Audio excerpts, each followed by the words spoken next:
اكو هديه قويه مقدمه من قناه ديوان الفضائيه، مشروع طلقته يا رفل. خلي احكي لك المشروع اني يعني حكيته لعبد الرحمن ماشي وهو وافق. اي لكن اكيد احنا لازم ناخذ رايك بالموضوع. المشروع احنا طرحنا تدرين احنا الارامل كثير يعني موجودات هوايه بالعراق، والعوانس اكو عوانس يا مالكم؟ العراق كله عوانس. يلا اكو عوانس هاي، لذلك احنا طرحنا مشروع الزواج الثاني. لكن وكل واحد يقدر يتزوج يعني مرتين.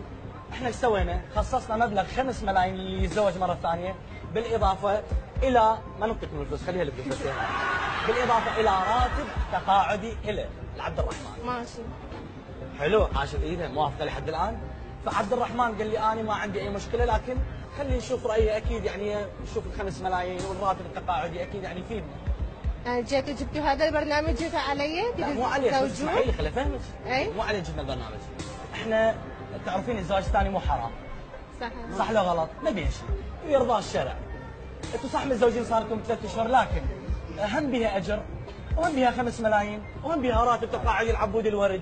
ما اريد هذا الاجر وما اريد شيء. ما تريدين؟ لا يعني شايفين واحد دقيقه بس على كيفك. عبودي يعني هو الرجل صاحب الكلمه لو انت الرجل. عبودي انت شنو رايك؟ موافق. موافق؟ موافق. يعني اطلب من المخرج بانه ياخذ اسمك؟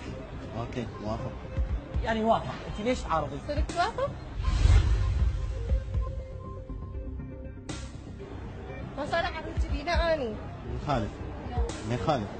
واضح خلاص انتهت. اذا زميل المخرج اريد تاخذ اسمه يعني بس برخصتش لين. موافق. احسن انا بدي يعني خالد بس اسمحوا لي احنا دائما غايتنا انه نسوي عمل خير. ليش؟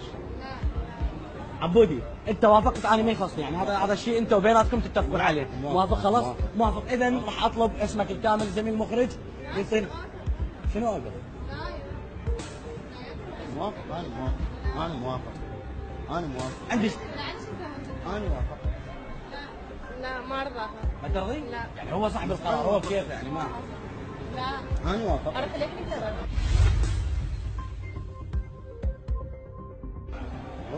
والله اروح. ماشي تعال. يلا اعتذر عني منكم. دقيقة كذب بس لحظة كذب يعني وين تروح لهل؟ اهل وين انت؟ في الشمال. يعني تروح للشمال هناك تاكسي؟ عينك ندى الشاقة وهاي عيني ب 80,000 دينار ربحتوها. شكرا. وربي يقدرنا على فعل الخير ان شاء الله. هاي مجرد للفكاهة. صفقوا لهم اريد صفقة. طبعا انتم تفوز اكثر من رائع. انا اتفقت ويا عبد الرحمن، قلت له انه راح نقول بانه انت على اساس تتزوج مره ثانيه، لكن ماكو شيء مشروع، مجرد مثل الكاميرا خفيه او مقلب حبينا نسوي بيك. تحياتنا لكم ومبروك عليكم وكل عام وانتم بخير ويا رب يوفقكم. ان شاء الله الشعب العراقي كله بالف خير.